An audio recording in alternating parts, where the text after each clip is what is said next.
আপনি ঘুরতে যেতে ভালোবাসেন, সময় কিংবা খরচ কোনো একটার জন্য পিছপা হচ্ছেন, তাহলে আজকের এপিসোডটা থাকছে আপনার জন্য। আজকে দেখাবো পুরুলিয়া।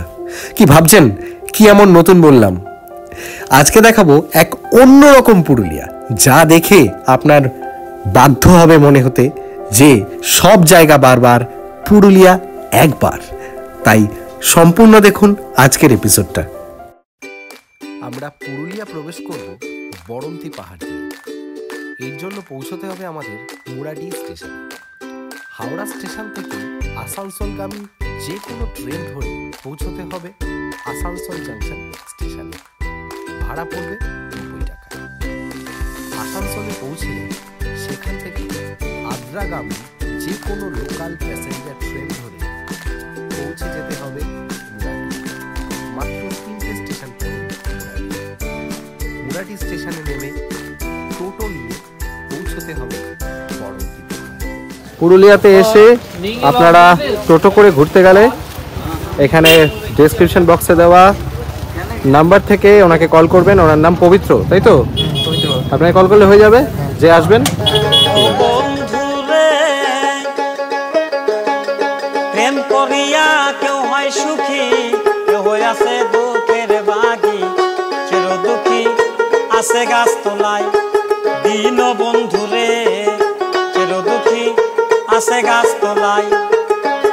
প্রেমে সালাম করছে দরা, থাকে এখন পাগল পারা। মন মনোরা কখন রে যায়, বান্ধব যে গায় রে তোমায়। অবশেষে এসে পৌঁছলাম বরন্তি পাহাড়ের সামনে পুরুলিয়াতে। তো এখানে আমার থাকার জায়গা। তো পুরুলিয়া থেকে কথা হোক বাংলায় আপনাদের সাথে আমি ঘুরবো সবটুকু জায়গা, দেখব এই বরন্তি পাহাড়ের আশেপাশে সমস্ত জায়গাগুলো, আর দেখাবো আপনাদের। তাই দেখতে হবে পুরো এপিসোডটা। এই রিসর্টটিতে ঢুকেই প্রথমে যেটা চোখে পড়বে সেটা হলো এই লম্বা ওয়াচ টাওয়ারটা। এই ওয়াচ টাওয়ারটাতে উপরে একদম উঠে পুরো জায়গাটা দেখতে কেমন লাগে সেটাও আপনাদের দেখাবো। এই হলো রিসর্টটি। এখানে রয়েছে অনেক থাকার জন্য টেন্টের ব্যবস্থা, ঘরের ব্যবস্থা, গরমকালে আসলে এসির ব্যবস্থাও রয়েছে, আর জানলা খুললেই দেখা যাবে বরন্তি পাহাড়ের দৃশ্য, সামনে বরন্তি লেক। তো সব মিলিয়ে এই থাকার জায়গাটি অসাধারণ। থাকার জায়গার সামনেই যদি চোখে পড়ে এরকম টিলা ছোট পাহাড়, তাহলে কারই বা মন উড়ু উড়ু না করে থাকে বলুন তো? আর এখানে রয়েছে দেখুন দোলনা, বাচ্চাদের খেলার জন্য, চড়ার জন্য, বড়রাও পারেন। এবার একটু দুপুরে লাঞ্চটা সেরে নেওয়া যাক। বেগুন ভাজা রয়েছে, 5 মিশালির তরকারি আর পোস্ত মাস্ট, তার সাথে রয়েছে মাছ আর ডাল। খাওয়া দাওয়া সেরে একটু হাঁটতে বেরোলাম।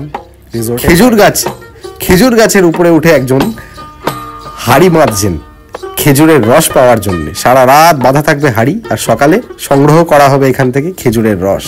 আহা, কি সুন্দর জায়গাটা দেখুন। এ হলো বরন্তি লেক। দূরে দেখা যাচ্ছে পাহাড়ের দৃশ্য আর লেকের ধারে কয়েকজন মিলে পিকনিক করছেন, তাই গাড়ি দাঁড় করানো আছে। খেজুর পাতা দিয়ে তৈরি এই ছোট্ট ঘরটি দেখছেন, এখানে খেজুরের গুড় তৈরি হয়, যেই খেজুরের রস পাড়া হচ্ছে সেখান থেকে। আর এই হলো বরন্তি লেকের সামনে। আহা, কি সুন্দর মনোরম জায়গাটা, একদম শান্ত। আমাদের রিসোর্টের ঠিক পাশেই রয়েছে এই সুন্দর জায়গাটি। কিংবা আপনি রিসোর্ট থেকেও বসে বসে ওয়াচ টাওয়ার থেকে কিংবা রিসোর্টের সামনে হাঁটাচলা করতে করতে কিংবা আপনার জানলা থেকে এই মনোরম দৃশ্যটি সব সময় দেখতে পাবেন। দেখতে দেখতে বিকেল গড়িয়ে এলো, আর হয়ে গেল রাত। এবার তো রাতের ডিনার করে নেওয়ার পালা। ঘুরতে আসা মানে কিন্তু খাওয়া একটা আলাদা দিক। রাতের ডিনারে রয়েছে রুটি, তার সাথে রয়েছে মুরগির কষা ঝোল, আর রয়েছে আলু ভাজা। রাত নেমে এসছে, শীতকাল, বেশ ঠান্ডা চারপাশে। রয়েছি পুরুলিয়ার বরন্তি পাহাড়ের সামনে রিসোর্টের ভিতরে। একটু পায়চারি করব, তারপরে গিয়ে ঘরে ঘুমিয়ে পড়ব। সকালে উঠে আবার দেখা হবে বন্ধুরা। দেখতে থাকুন পুরো এপিসোডটি। সকালে চলেছি গড় পঞ্চকোটে, উঠব পঞ্চকোট পাহাড়ে, থাকবে ট্রেকিং। বড়ন্তি থেকে এখন চলেছি গড়পঞ্চকোট। গড়পঞ্চকোটের পাহাড় দেখতে রাস্তায় রয়েছি টোটোতে। চারপাশের ভিউটা একবার আপনাদের দেখাচ্ছি। দেখুন কি সুন্দর লাগছে চারপাশটা প্রকৃতিকে। সাথে থাকুন, দেখতে থাকুন। গড়পঞ্চকোট পুরুলিয়ার কথা হোক বাংলার সাথে।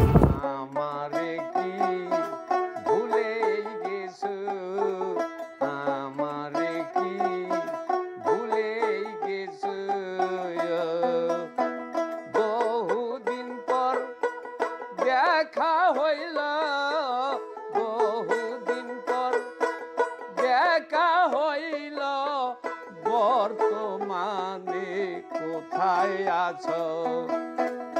আমারে কি ভুলে গেছো? আমারে কি ভুলে গেছো?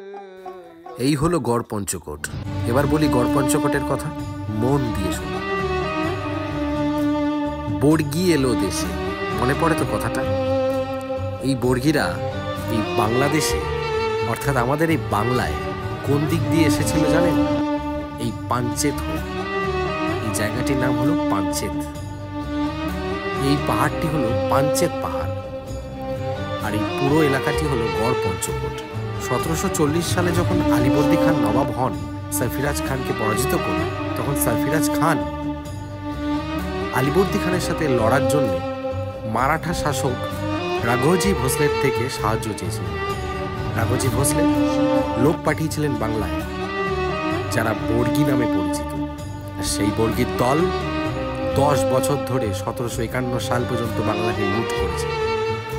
এই পাঞ্চেতের রাজার 17টি রানী এখানে কুয়োতে ঝাঁপ দিয়ে মৃত্যুবরণ করেছিলেন। সেই বর্গিরা ঢুকেছিলেন এই পাঞ্চেত দিয়ে এই বাংলায় লুট করতে আগামী 10 বছর ধরে বাংলাকে। এই সেই জায়গা। এই পঞ্চকোট পাহাড়ের উপরে আমরা এখন ট্রেকিং করে হেঁটে হেঁটে সরু জঙ্গল ঘেরা পথ ধরে পাহাড়ের উপর উঠছি। দেখুন, এখানে ওঠার সময় দেখা যাবে বিভিন্ন জায়গায় একটা ছোট্ট মন্দির রেখাঙ্কন করে দেওয়া আছে, অর্থাৎ অ্যারো চিহ্ন দিয়ে বুঝিয়ে দেওয়া আছে যে উপরে একটি মন্দির রয়েছে। তো আমরা প্রথমে এসে শুনলাম এই পাহাড়ের উপরে একটি মন্দির রয়েছে। তো এই মন্দিরটি দেখতে এই পাহাড়টিকে ট্রেক করে উপরে উঠে যাচ্ছি। দেখবো উপর থেকে পুরো এই জায়গাটি দেখতে কিরকম লাগে, পৌঁছতে পারি কিনা। আর এই মন্দিরটি কি জানেন? পৌঁছতে পারি। এটি হলো রাম সীতা মন্দির। হ্যাঁ বন্ধুরা, সাথে থাকুন, দেখতে থাকুন। এই পঞ্চকোট পাহাড়ের উপরেই জঙ্গলের মধ্যে লুকিয়ে রয়েছে এক অজানা রাম মন্দির, যার সন্ধানে আজকে এসেছি, যার সন্ধান আপনাদের দেখাবো। এই দেখুন, রেখাঙ্কন করে দেওয়া আছে মন্দিরের পথ। জঙ্গলের মধ্যে দিয়ে এই সরু খাড়া চড়াই উতরাই পথ ধরে উঠে যাব সেই মন্দিরে। দেখব জরাজীর্ণ এত বছরের বর্গির আক্রমণে পড়ে থাকা, বর্গিদের আক্রমণ করার পর ভেঙে চড়ে পড়ে থাকা সেই রাম মন্দিরটিকে। পুরুলিয়ার চলেছি পাঞ্চেত পাহাড়ে, পঞ্চকোট পাহাড়ে। দেখতে থাকুন বন্ধুরা। ওইখান থেকে উঠেছি গড়পঞ্চকোটের, যেখানে ছোট দোকানগুলো রয়েছে, গাড়ি পার্কিংয়ের জায়গা রয়েছে। দেখুন, এখান থেকে পুরো জায়গাটা দেখা যাচ্ছে। চারপাশে শুধু জঙ্গল, ফরেস্ট, আর মন্দির দেখাচ্ছি।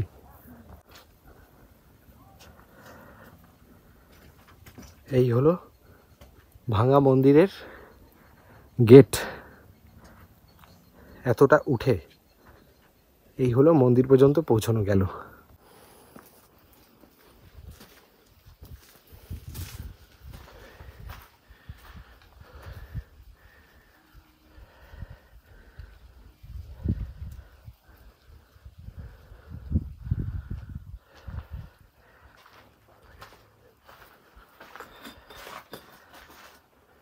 আর শেষে পাহাড়ের উপর এই হলো মন্দির।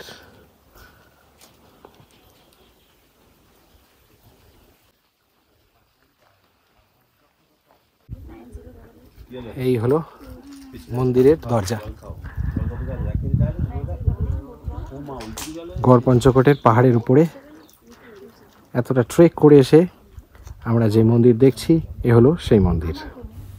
এই মন্দিরটিকে আবার নতুন করে সাজানো হচ্ছে, তৈরি করা হচ্ছে।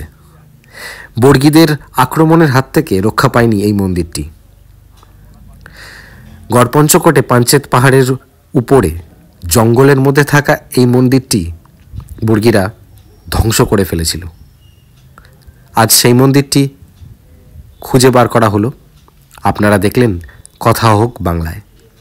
পাঞ্চেত পাহাড়ের উপরে দাঁড়িয়ে থাকা এক ধ্বংসাবশেষ পুরাকালের রাম মন্দিরের। পাঞ্চেত পাহাড় থেকে নামার পর গলা একদম শুকিয়ে গেছে। এখানে কাকা আখের রস করছেন, এক গ্লাস খেয়েই নেওয়া যাক তাহলে। এ হলো গড়পঞ্চকোটে পাঞ্চেত পাহাড়ের নিচে বেশ রকমারি ঘর সাজানোর দোকান। এখানে পাবেন বিভিন্ন জিনিস, তবে একটু দাম দর করে কিনবেন। ঘরে সাজিয়ে রাখার মতো দারুণ দারুণ কিছু জিনিসের খোঁজ এখানে আপনি পাবেন। কিনে নিয়ে যাবেন বাড়িতে, আর ঘরে শোভা পাবে এই সুন্দর জিনিসগুলি। পাহাড় থেকে নেমে এবার রিসোর্টে ফেরার সময়। বিকেল ঘনিয়ে এসেছে, সূর্য অস্ত যাচ্ছে। দেখুন আকাশটা পুরো সোনার রঙে ছেয়ে গেছে। এবারে এই জায়গাটা একটু হেঁটে হেঁটে ঘুরে দেখব। সামনে রয়েছে ছোট টিলার মতো ওই পাহাড়টি, আর বড়ন্তি নদীর উপর রয়েছে এই মুরাডি ড্যাম। এই ড্যামে রয়েছে লক গেট, যা সমস্ত ড্যামেই থাকে। সেই লক গেটের উপর দিয়ে রয়েছে রাস্তা, লম্বা রাস্তা যানবাহন চলাচলের জন্য। জায়গাটি এতটাই মনোরম বিকেলে যে ঘুরে ফিরে বেড়াতে মন একদম হালকা হয়ে যায়। আপনারা ভাবছেন এখানে এসে থাকবেন কোথায়? কোনো চিন্তা নেই বন্ধুরা, এই ভিডিওটির ডিসক্রিপশানে গিয়ে নিচে দেখুন দেওয়া আছে হোটেল কিংবা রিসোর্টের সন্ধান, তাদের ফোন নাম্বার এবং নাম। যোগাযোগ করে চলে আসুন 1 কি 2 দিনের জন্য এখানে থাকতে। মনটাকে নতুন করে আরেকবার তৈরি করার জন্য চলে আসুন পুরুলিয়ার এই জায়গায়। চলুন এবার আপনাদের দেখাই সেই যে ওয়াচ টাওয়ারটি ছিল আমার রিসোর্টে, সেই ওয়াচ টাওয়ারের উপর উঠে এই গোটা জায়গাটা ঠিক কীরকম লাগে দেখতে। এই সিঁড়ি বরাবর উঠতে হবে ওয়াচ টাওয়ারে। এখন এই সিঁড়ি ধরে চলেছি উপরে উঠে দেখব এই গোটা জায়গাটা। এর গোটা জায়গার সৌন্দর্য এত উঁচু থেকে দেখতে কীরকম লাগে তা আপনাদের দেখাবো। দেখুন সামনে বরন্তির লেক, পাহাড়, রিসর্ট, আর চারপাশের এই গোটা সবুজ উপত্যকাটা এত সুন্দর লাগছে এই সময়, তা আপনারা দেখে হয়তো বুঝতে পারছেন। চলে আসুন না এখানে, থেকে যান 1 দিন কিংবা 2 দিন, দেখবেন মন হয়ে গেছে একদম হালকা। পুরুলিয়া ঘোরার এপিসোড শেষ হলো এখানেই। এই এপিসোডটা আপনাদের কেমন লাগলো সেটা কমেন্ট করে অবশ্যই জানাবেন, আর যদি সাবস্ক্রাইব না করা থাকে অবশ্যই সাবস্ক্রাইব করবেন। নমস্কার, আজ চলি, আবার দেখা হবে নতুন কোনো জায়গায় নতুন কোনো দিন।